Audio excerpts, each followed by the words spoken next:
Welcome to Republic Jet Center, a boutique premier FBO service provider in East Farmingdale, New York. Your gateway to world-class events like the Ryder Cup, coming to Bethpage Black Golf Course, just 11 minutes from this FBO. Avoid city congestion and arrive in style with no delays. On-site U.S. Customs, TSA screening, and premium ground transportation. Only 45 minutes from Manhattan. RepublicJetCenter.com. Ask their client services team about exclusive hotel accommodation and concierge services. RepublicJetCenter.com. This is the Cats Roundtable with John Catsimatidis. Everywhere around the world, they come to America. Every time that flag's unfurled, they come to America. Good morning, America. This is the Cats Roundtable. John Catsimatidis here. We have Steve Cates talking about what's going on in the solar system. Dr. Peter Michalos, live long and prosper. Lynn Shaw, make sure our kids don't get abused. Senator Ashley Moody, Senator Joni Ernst. Is there a cure for autism? Well, we have Dr. Hoffman on, along with the scientist Bartsky, Senator Katie Britt, Dick Morris, Katie Pasitny from British Columbia, Canada, an update on the ostriches. John Terra on the finances. And let's start off with Newt Gingrich, the former Speaker of the House, to give us an evaluation where we are. Georgia,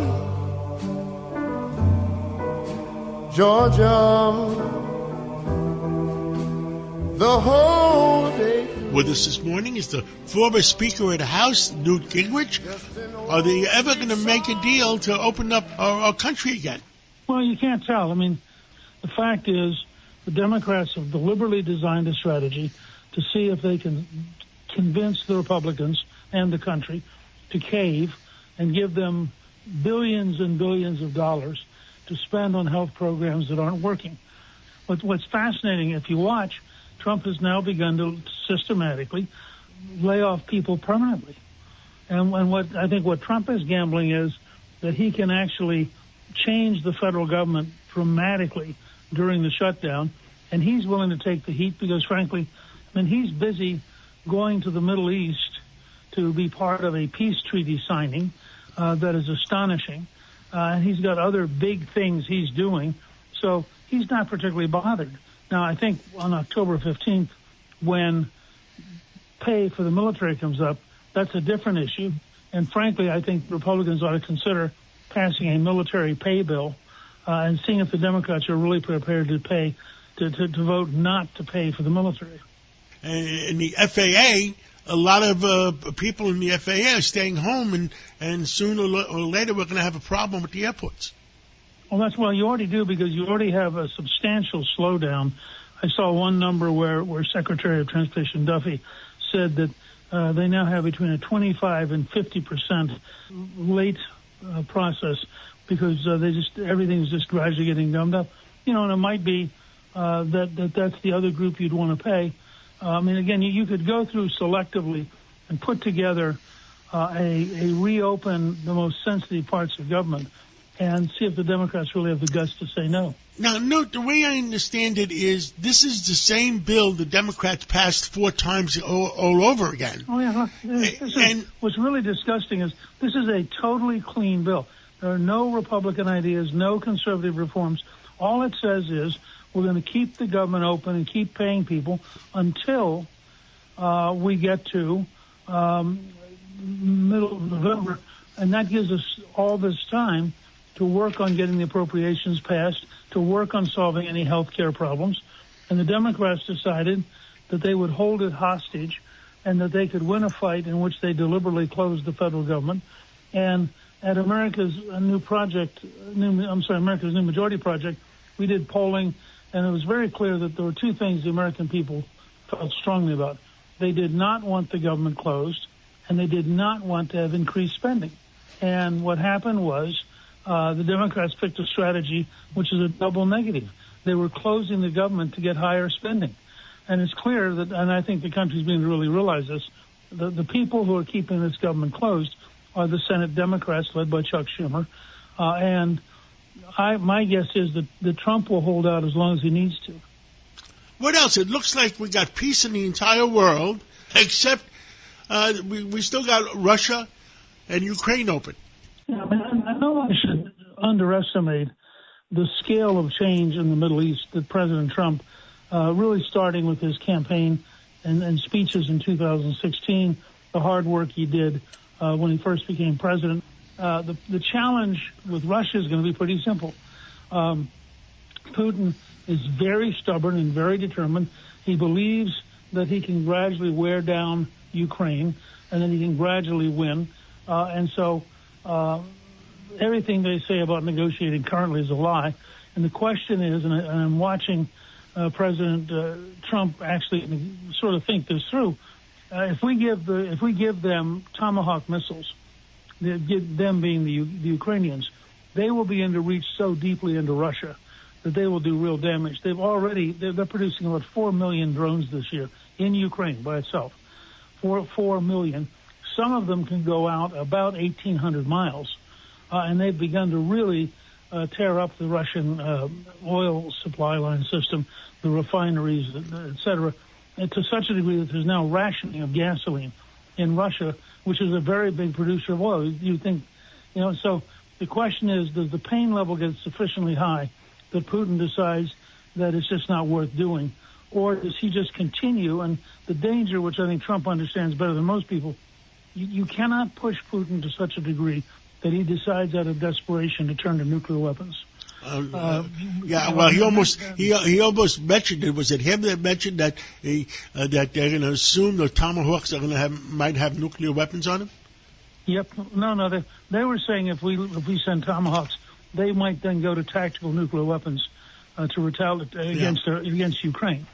They're not worried that we're going to give Ukrainians nuclear weapons. Yes. But Tomahawks are sufficiently accurate and have a sufficiently big warhead that they will really tear up the Russian oil and natural gas system if the Ukrainians are allowed to use them all the way into central Russia. And what Putin has said is, if you give them that, I might just have to use tactical nuclear weapons in Ukraine. And I think he's into. So on the one hand, you got a guy who is sort of sending a signal he is not going to accept defeat. On the other hand, you can't afford to let him occupy Ukraine with that attitude, because next he's going to say the same thing about Poland or Romania. So this is a very tough situation. I think, and then the president has said publicly that he has been surprised. He thought that the Putin he dealt with in his first term, that he could have a decent relationship with, and I think he's come to realize that guy disappeared, that Putin has evolved into somebody who wants to basically win or die, and is very hard to negotiate with. Newt Gingrich, former Speaker of the House, thank you for speaking out, and God bless you and God bless America. Thank you. Great talking to you. The Cats Roundtable. With us today is Senator Joni Ernst. There was a big meeting in Washington with the military. What was that meeting about? Was it about getting rid of the woke culture in the military?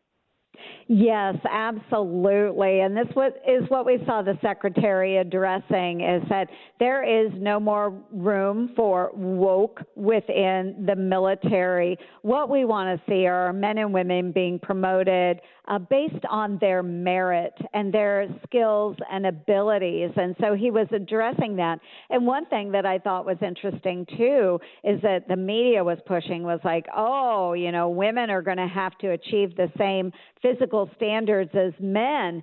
And so I had to clarify that, because I've been with the Secretary on this all along. If a woman is going into a combat arms field, they should meet the physical requirements of that field, meaning men and women should have the same physical standards. So I completely agree with that. I think it's important that whoever is assigned to the branches that they will represent, that they are physically able to do the job. And we know that in combat arms, it does require a different level of strength and ability. And so we want to make sure that if women are serving in those branches, that they are meeting those requirements. Otherwise, they could not only harm themselves, injure themselves, themselves, but then also be a liability to the rest of their team. So we want strong, willing people to serve in those branches. So I've been on board with that all along. And you want people that are going to tell the truth. I mean, we had one situation in New Jersey, Senator, where an Annapolis graduate is running for governor, and she wasn't allowed to graduate with a graduating class because she didn't tell the truth. Does that mean if she's in the in Navy and her colleague is giving secrets to the Russians, she won't tell the truth then either? Well, and this is one thing that you have to look very carefully at. How do we know that she's being an honest politician? You know, she has demonstrated this in the past where she wasn't willing to come forward with bad information. If you know of someone that's cheating, you have to take that information to the academy. And it sounds like she chose not to do that and wouldn't disclose the information. So honestly, okay, if something bad happens in the government, if there's something that's shady that's going on, she's not going to out him. She's going to hire it. There are laws and rules that apply here in the United States of America. Everyone should abide by those same laws and rules.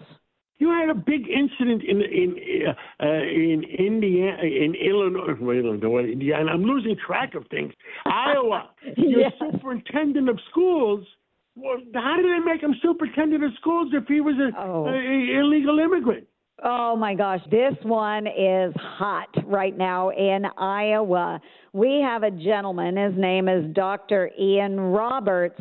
He was the superintendent of schools in our largest school district, which is the Des Moines Public School System. He was in the country illegally and did not have authorization to work in the U.S., and he received a final removal order in 2024. He also had a criminal record, and yet he was put in charge of our kids' education. And you know what the school board said when they hired him? It was with the stated goal of, quote, diversifying staff, end quote. And I'm telling you, if this can happen in Iowa, this can happen pretty much anywhere else. So this has really been a hotbed of discussion. I mean, and who Iowa. hired it? Who hired these people? Board. The school board. And it's a very liberal, left-leaning school board. And you know what? They just decided, evidently, to not do a thorough background check and actually make sure that he was a United States citizen. So he had lied about his credentials. He lied pretty much or misled people on his biography, and they bought into it hook, line, and sinker, again, without doing a thorough background check. 1 minute left. What else you want to tell the American people? Well, I tell you what, we just this past week went through a remembrance for October 7th for our friends in Israel. I know you've got a mayoral candidate out there that is making some really shameful statements, and I hate it for your Jewish community, those that support Israel, to have a Democratic mayoral candidate that is really pointing the finger at Israel and blaming them for the murder of women and children and elderly couples, and to know that, you know, these atrocious Hamas operatives, they raped women, they killed children, and he's excusing that. I just don't think it's right. We really need to stand by our friends in Israel and our Jewish community, and I hope that folks realize that there are more people out across the United States that do support Israel. Senator Joni Ernst, keep fighting for America, and thank you so much. Thank you. God bless you. Thank you for listening to the Cats Roundtable. We'll be right back right after this break. Welcome to Republic Jet Center, A boutique premier FBO service provider in East Farmingdale, New York. your gateway to world-class events like the Ryder Cup, coming to Bethpage Black Golf Course, just 11 minutes from this FBO. Avoid city congestion and arrive in style with no delays. On-site U.S. Customs, TSA screening, and premium ground transportation. Only 45 minutes from Manhattan. RepublicJetCenter.com. Ask their client services team about exclusive hotel accommodation and concierge services. RepublicJetCenter.com. Welcome back to the Cats Roundtable.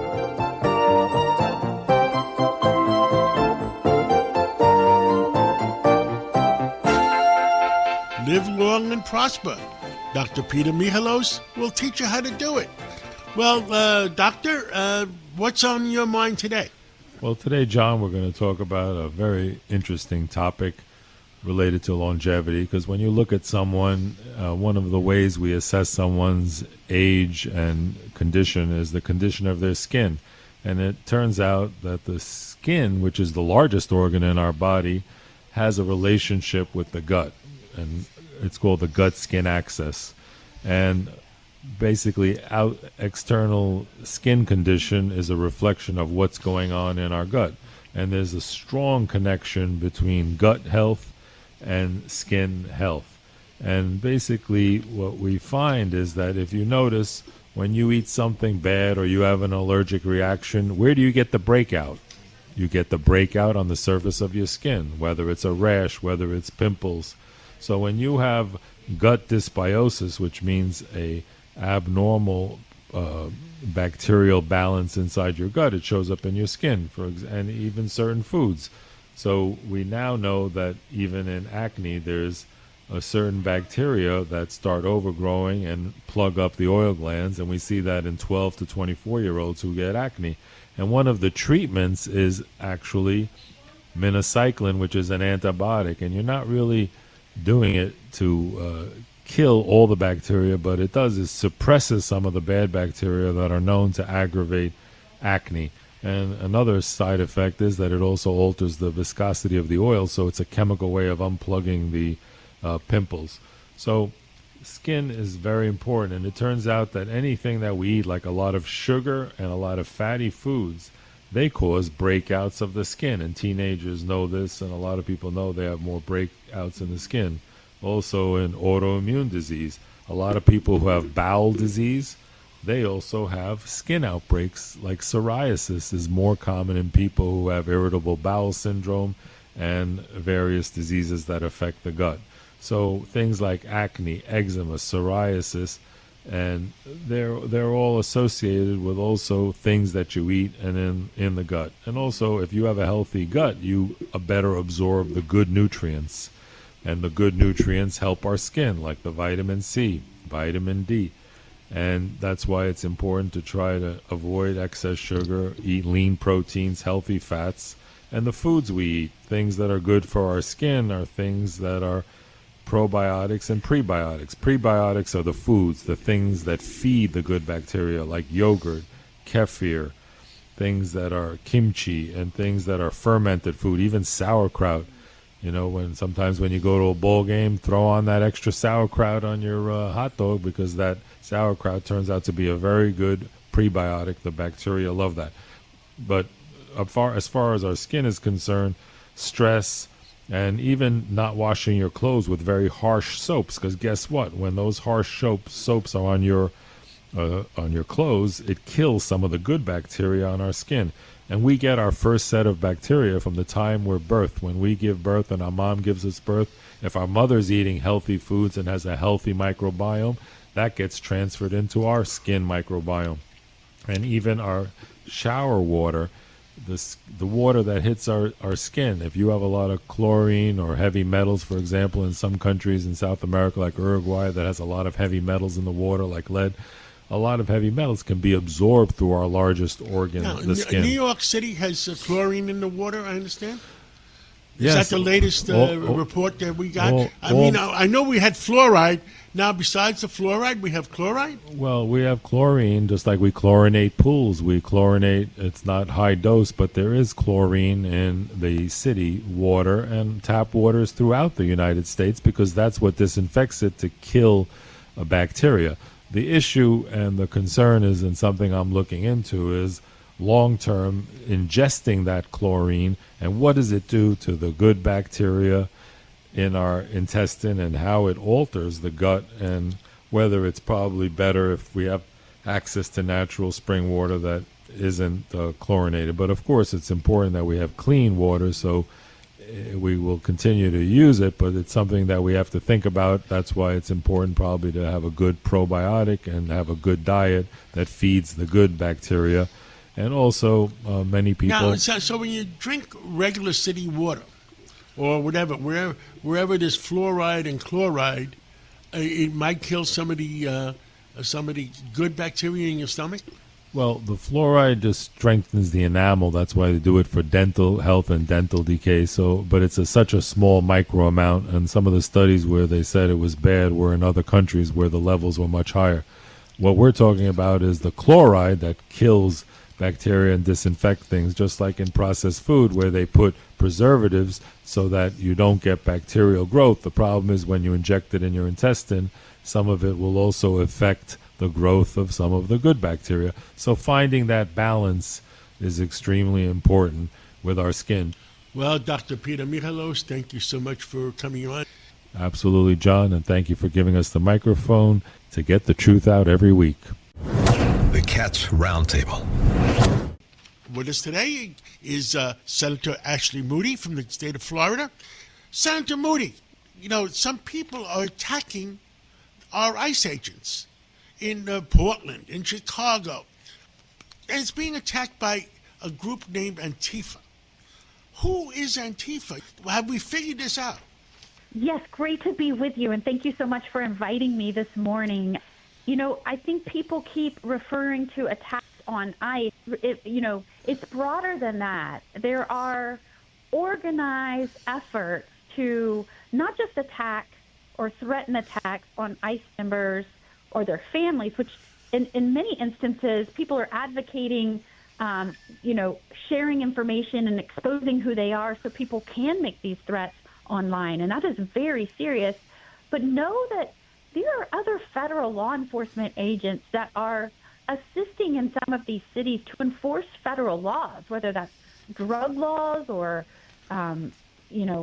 RICO laws. I mean, you name it. These agents are focusing on criminal acts in these cities, and you're seeing organized efforts come out and work against them and to intimidate and threaten and keep them from doing their job.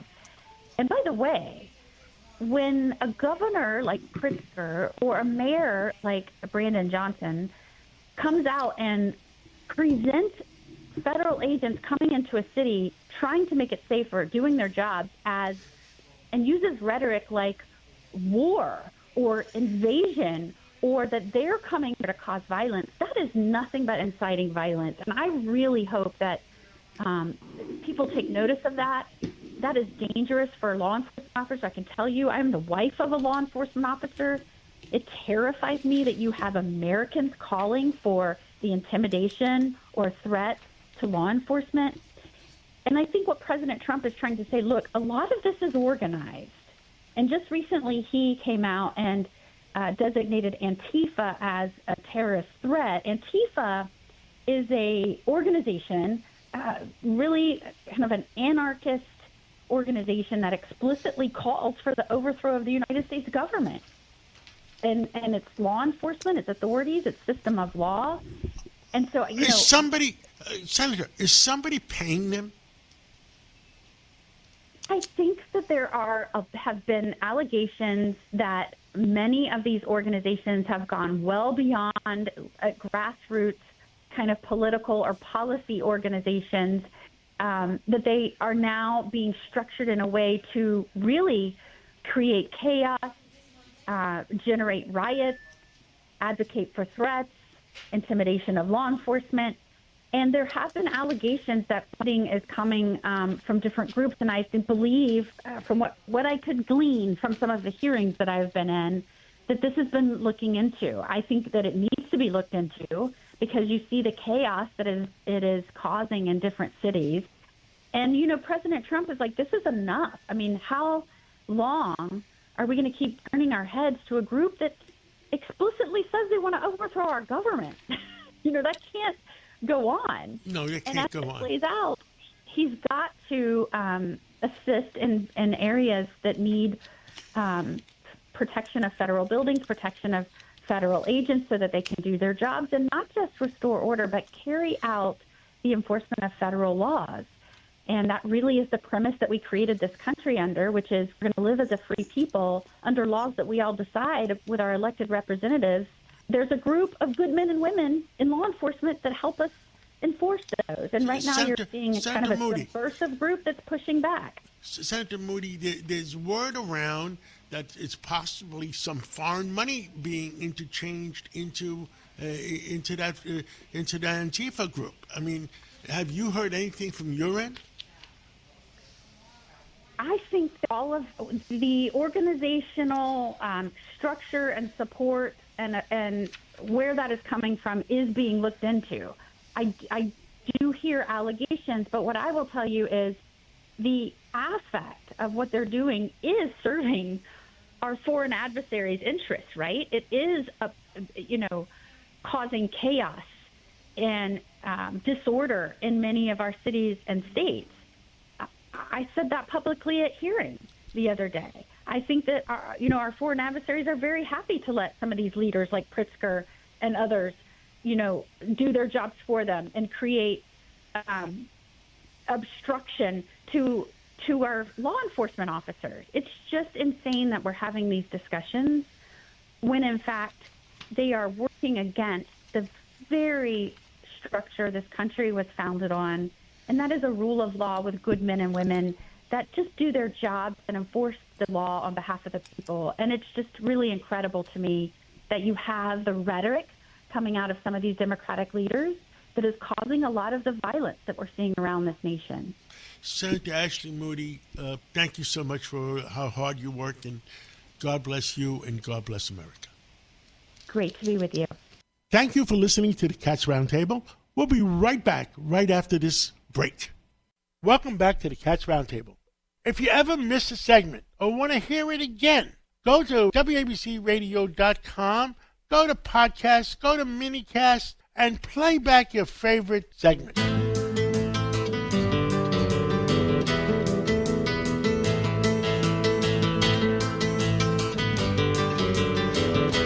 The headlines lately, autism. With us today is Eric Barkley, and he specializes in child adolescent psychiatry. And Stephen Hoffman, the developer of a new autism drug. Let me just say one prelude. It used to be 1 out of 31,000 children would get autism. And lately, it's 1 out of 31. So something is wrong someplace. Stephen?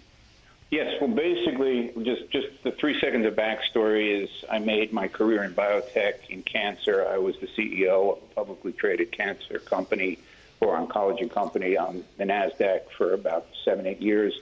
So I kind of have a long history in pharma. But as you work on pharma as the inventor, you start to look for things that you can also do, the and/ors.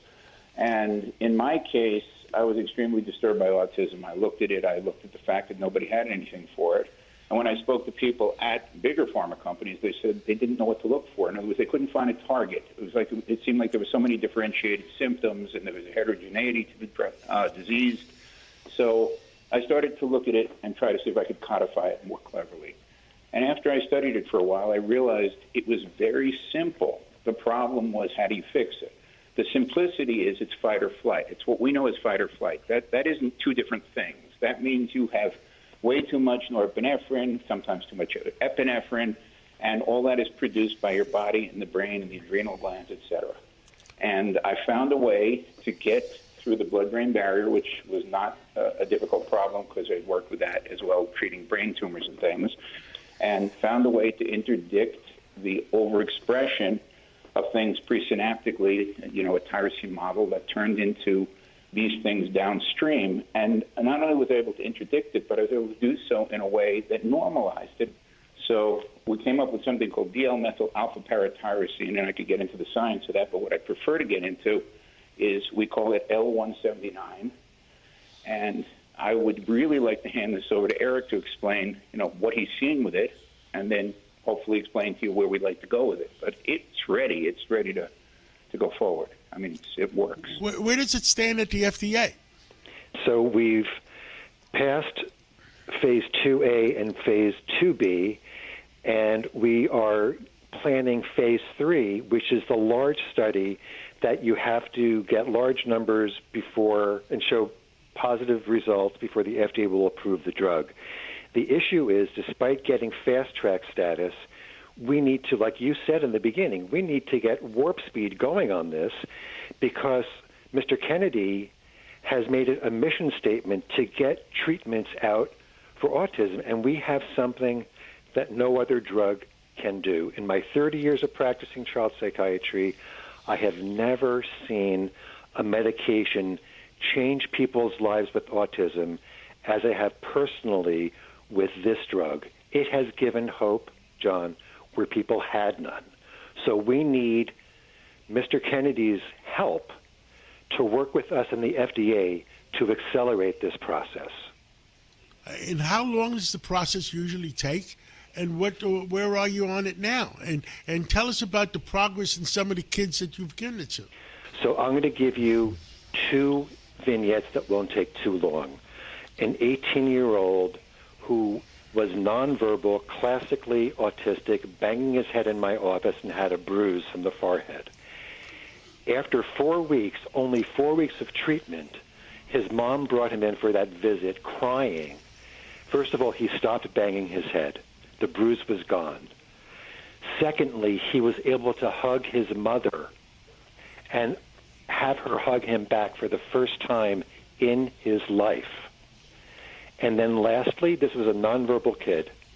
He was able to take his mom by the hand and show her what he was needing. It defies all science. And last, a brief one, we have one of our patients who was in the study who was very high functioning but had significant social communication difficulties as part of his autism. He took the medication, the L179. It transformed him socially to the point, not only did he graduate college, he recently got a master's degree from Penn State in aeronautical engineering and is currently working for Boeing. Steve, why don't you just say, because you've had experience in the oncology field, how long this process usually takes? Okay, the way it typically works, John, is you have to first of all prove that you're safe. So you run it through a series of animal tests, which we did, an exhaustive series of animal tests. No matter how you do that, it's going to take 2 years. So that was done.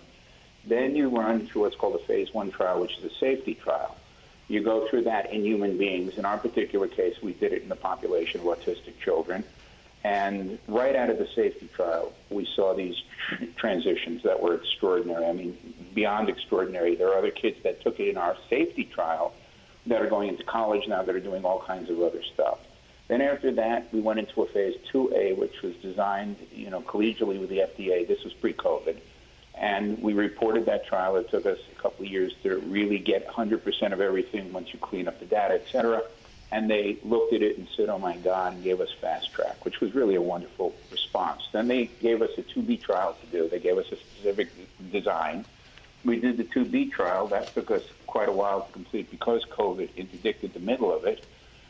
But when we completed it, we had a socialization score, which is something called Vineland, which Eric can explain. But basically, we had moved the needle by so many points. It had never been seen before, and there just were no serious adverse events, which was predictable, of course, because we did know that the drug was fundamentally very, very, very low reactive and very, very low toxicity. So now the theory would be that the next thing that would happen is you do a phase 3 trial, one of them in the same population you did the phase 2B, which in this case was, let's call it 12 and older population, and you would go from there to an NDA, new drug application, or a limited new drug application, and roll forward. Understood. What happened? We're out of time, and let's talk some more in the near future. Thank you so much, and we'll catch up again real soon.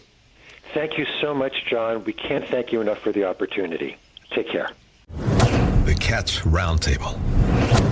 With us today is Senator Katie Britt, and she's from the state of Alabama. Senator, before you got to Washington, is the swamp deeper than you thought? It actually is. When you talk about the swamp in general, I mean, just look at the last 10 months with President Trump at the helm, pulling the curtain back on so many things. And the more we see, the more we realize the more work we have to do. And we also realize how far gone the country was under Joe Biden's leadership. So I think we have to make sure that we continue to stay focused on creating this pathway to the American dream, to opportunity for our children and their children, and that's exactly what we're doing. Unfortunately, right now, the Democrats are not interested in actually working for the American people. They are playing politics. This is about Chuck Schumer being primaried by AOC. He is literally afraid of his own shadow, and his shadow's name is AOC, and it is looming large over him and all of the Senate Democrats. And he is holding the American people hostage to try to placate the far left. We should be working for the American people, which is exactly what John Thune has us doing, despite the Democrats shutting this government down. But they need to vote for this clean CR, and we need to get back moving on appropriations bills and make sure that our men and women in uniform are paid and make sure that the WIC program doesn't run out. I mean, John, there are a number of things. This is senseless and it's reckless. Senator, does the country realize the Socialist Party is taking over the Democratic Party? The Socialist Party has made a statement that they plan to take over the entire Democratic Party by 2028. And I know the Department of Justice is doing an investigation on foreign money being involved. I mean, is there nothing we can do? Yeah, that's one of the things we're actually looking at. I mean, you look at Act Blue and what Democrats do, what they're able to raise from that. There are a lot of questions that need to be answered. And actually our NRSC, which is the National Republican Senatorial Committee, is really taking a look at that because I think that you have nailed it. Where are these pressures coming from? I mean, you look at outside influences, you look at foreign influences. I had Attorney General Bondi was in front of the Judiciary Committee. I am a member of that committee. Got to ask her a number of questions, even about influences on our kids. And we know what China is trying to do. We talked about social media. We talked about global human trafficking. We talked about,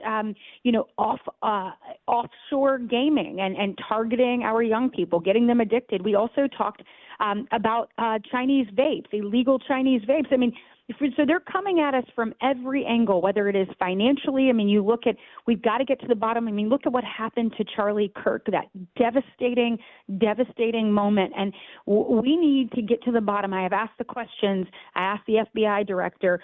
We want to know who is funding these movements in America. And if it is foreign entities, that needs to be exposed because we are seeing it from coast to coast.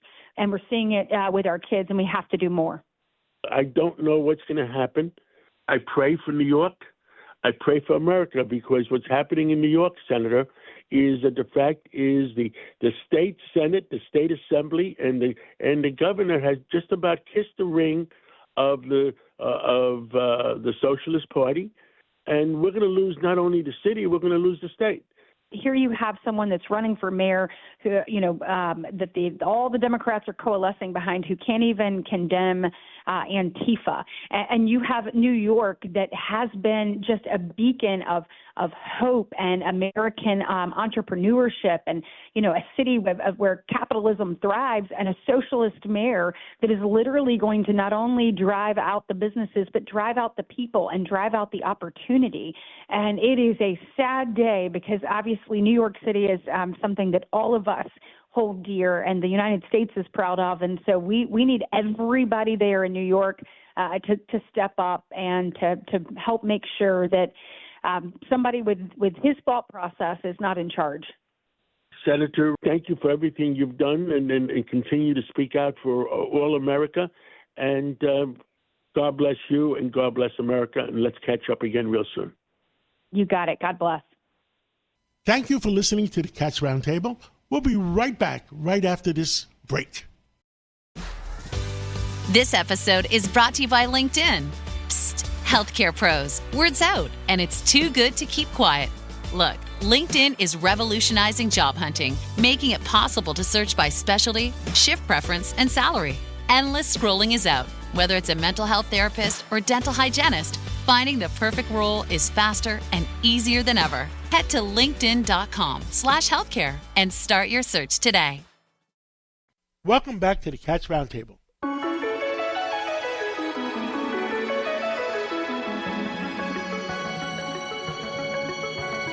We have Steve Cates, otherwise known as Dr. Sky, and he makes our minds wonder about what the heck is going on in outer space.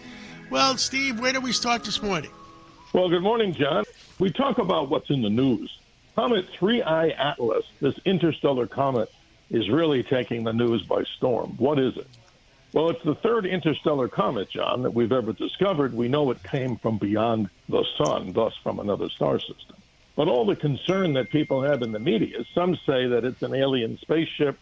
Most scientists agree, and I would go on this side, on the side that, not to err here, is that it more than likely is a unique comet. Now, how do we know that? The James Webb Telescope has imaged it. It just passed Mars. It has to be a comet right now. At least that's what astronomers say. It has a lot of water ice. And most of these comets that are so old, maybe 7 billion years ago, they were formed. This particular object is strange only because it comes from another star system, and it has minimal carbon monoxide. Yes, John. Carbon monoxide actually comes out of comets, just like the tailpipes of cars.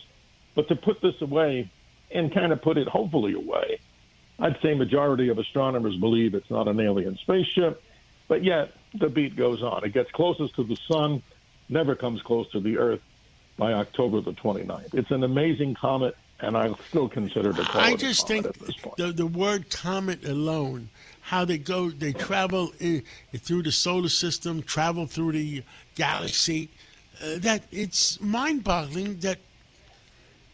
It's just mind-boggling. It is, John. This is amazing. I've observed so many comets, and I'm sure people out there, as we always end off with some sort of an observation, what you can see in the sky. There's actually a comet, John, that many people in dark skies can see in a pair of binoculars. It may get bright enough to be seen with the naked eye. It's called Comet Lemon. And maybe next week we can talk more about it as it becomes visible. But, John, they're the remnants of the creation of the solar system and other star systems, which make that, in my opinion, just a totally amazing subject. They've caused a lot of panic. We all know that Halley's Comet in 1910, right there in New York, people were selling comet pills. A lot of entrepreneurs made a lot of money because we passed through the tail of the comet, and we knew that it had poison gas. But yet, John, just to put it straight, this particular object seems to be a comet of unusual dimensions as it's traveled through the universe. That's fantastic. That is mind-boggling how it goes through the whole universe or through the whole galaxy or through the whole solar system and then comes back again. What else is going on? Well, John, here's an interesting story. I know you and I talk about ancient maps and how people navigated. And as we move on to Columbus Day, this is fascinating. The question would be this: how did Columbus navigate the oceans?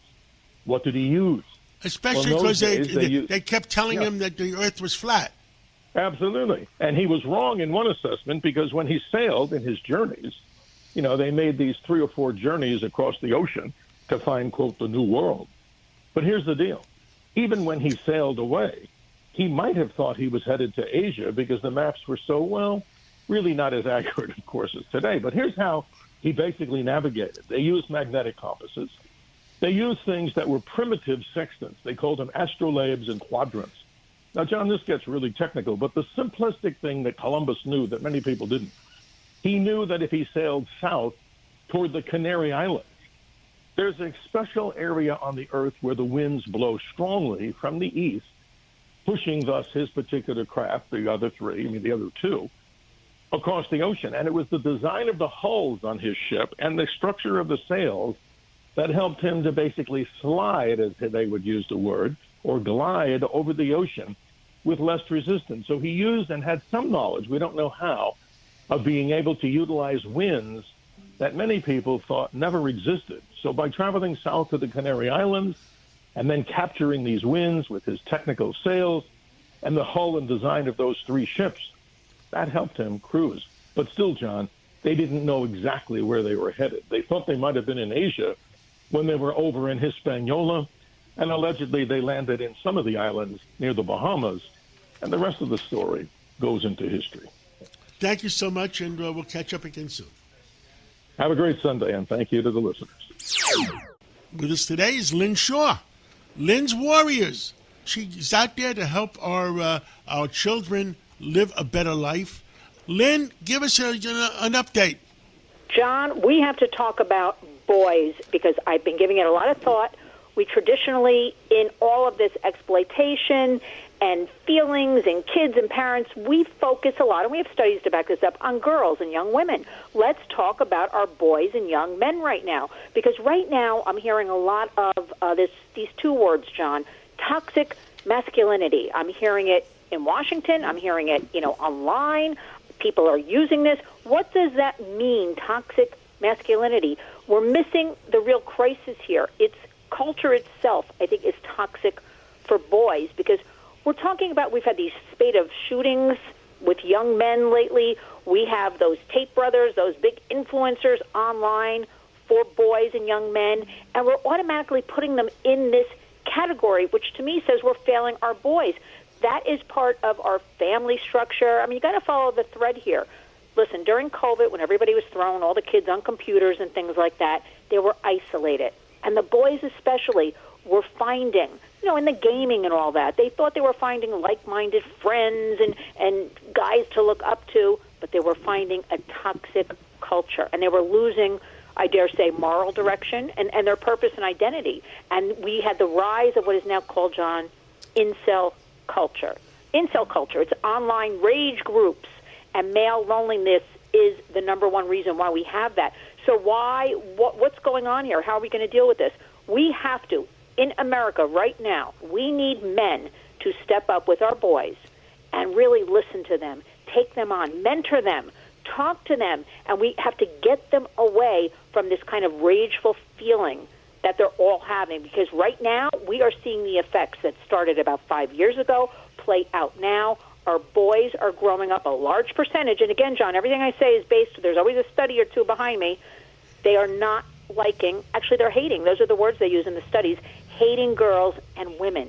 So let's take that, let's turn it around, and let's talk about why this is, why we have so many boys exploiting girls, why are boys also being targeted? Again, we talk about girls a lot online. John, sextortion online, predators, traffickers. Boys now are bringing in 3 times the amount of money. That's the goal, to get these isolated boys, their minds, and they're feeling rejected in our American society and families, our family culture and all that.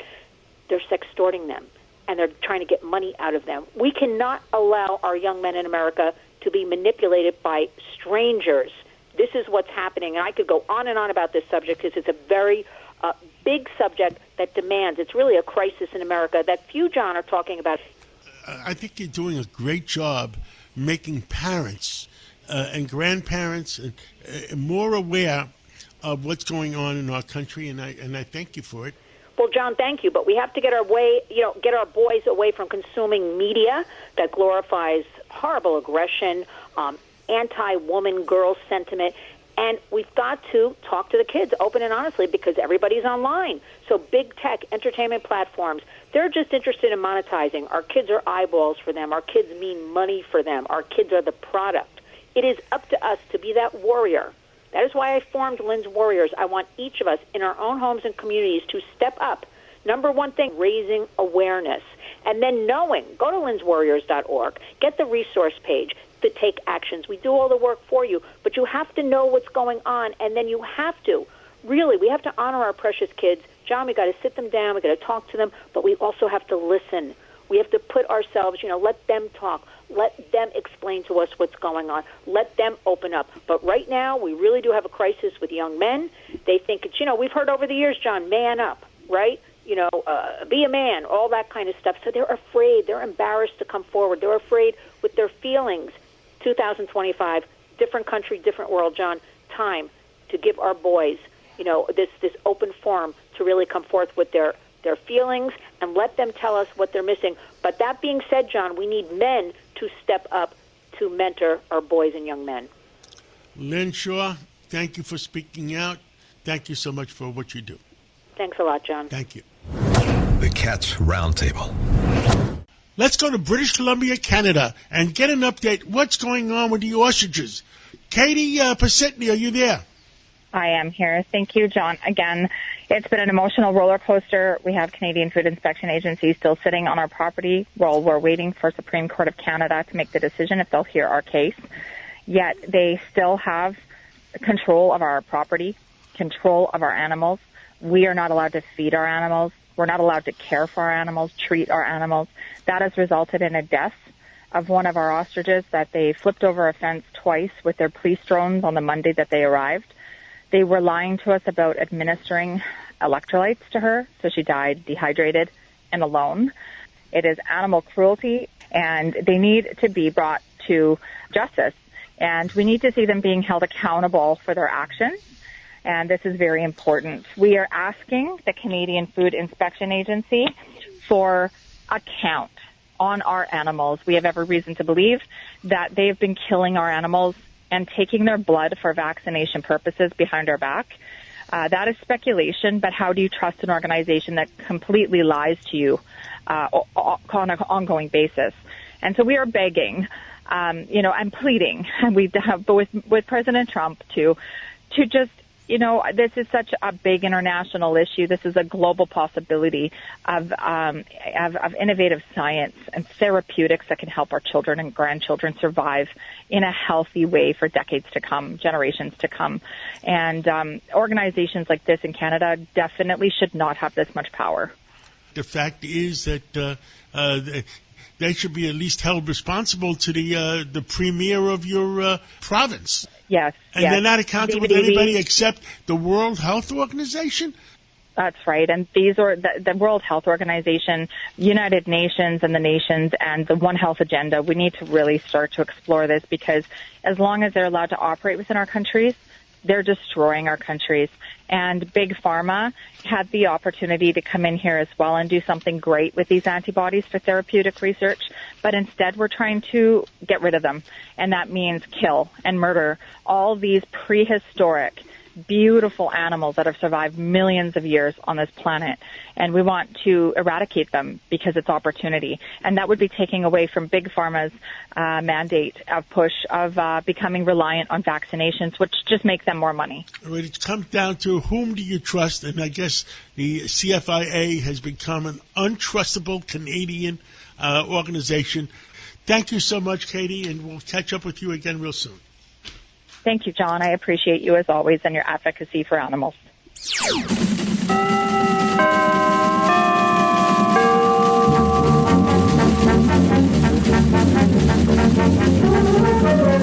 With us is John Terry, and he has an update on the financial markets. John?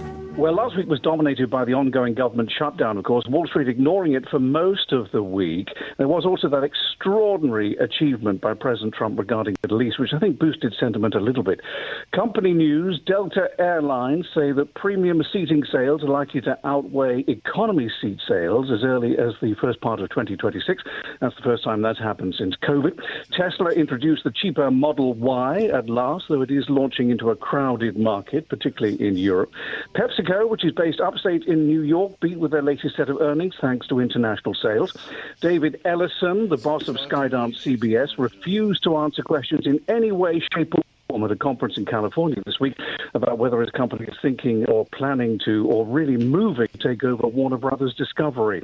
The collapse of First Brands, an auto parts company, has rather shocked Wall Street, and now the Department of Justice is looking into it. The big crypto story of the week, the New York Stock Exchange taking over Polymarket for $2 billion. That's a prediction company. It's like sports betting, but with stocks and shares. And so on to the markets. Well, as I say, they ignored the shutdown for most of the week. And then on Friday, President Trump on Truth Social said that he saw no reason to meet President Xi of China next November in South Korea, and also that he was minded to put massive tariffs on Chinese goods. Well, the markets did not like that at all on Friday. Gold, of course, above $4,000, which is, of course, because of uncertainty in the world at the geopolitical level and also the government shutdown here. Now, in the week ahead, we get third quarter earnings kicking in proper next week with the big banks on Tuesday, JP Morgan Chase, Wells Fargo among them. And the Bureau of Labor Statistics, I'm told, is starting up, okay, despite the shutdown, in order to get CPI and PPI out on Wednesday and Thursday. And, John, that's because it's one thing for the Fed to go without jobs data, which they did last week or the week before. It's quite another for the Fed to be flying blind totally when it comes to inflation data. That's not a good idea. John? Thank you, John Terrett, and let's catch up again real soon. I'll be in Europe next week, and I'll talk to you from there. The Cats Roundtable. If you ever miss a segment or want to hear it again, go to WABCRadio.com, go to podcasts, go to minicast, and play back your favorite segment. Thank you for listening to the Cats Roundtable. Every Sunday morning, we'll bring you the latest in what's happening in our community, our country, and the world. Enjoy the rest of your weekend. Have a nice Sunday.